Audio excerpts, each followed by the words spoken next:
समाजाचं देखील राज्यभरात विविध ठिकाणी आंदोलन निघत आहे की एसटी मधून आरक्षण मिळावं, त्या बाबतीत वंचित बहुजन आघाडीचा स्टँड काय असेल? हे बघा, वंचित बहुजन आघाडीने बंजारा समाजाबद्दल खूप स्पष्टपणे नेहमीच भूमिका घेतली आहे.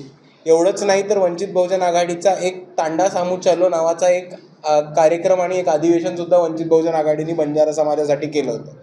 आपण जर बंजारा समाजाची खरी व्यथा बघितली तर आपल्याला कळेल की बंजारा समाज एक मोठ्या पद्धतीने मागास हा महाराष्ट्रामध्ये आहे, कारण तो व्हीजेएनटीमध्ये येतो.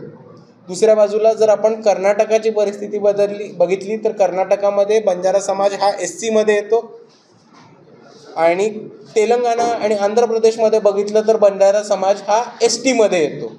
आणि जर मूळ आपण राजस्थानमध्ये बघितलं, जिकडनं बंजारा समाजाची जिकडनं मूळ हा बंजारा समाज येतो, तर राजस्थानमध्ये बंजारा समाजाला OBC स्टेटस मिळतं. आणि ह्याच्यामुळे बंजारा समाजावरती खूप मोठे प्रॉब्लेम झालेले आहेत. तांड्यांवरती एक मागास परिस्थिती आली. त्याच्याहून महत्त्वाचं, बरेचसे बंजारा तरुण हे वीटभट्टी कामगार, ऊसतोड कामगार म्हणून काम करताना दिसतात. आणि ह्याच्यावरती एक पॉलिसी लेवलवरती वंचित बहुजन आघाडीने ऑलरेडी प्रोग्राम घेतला आणि त्याच्यावरती आम्ही काम करतच राहू.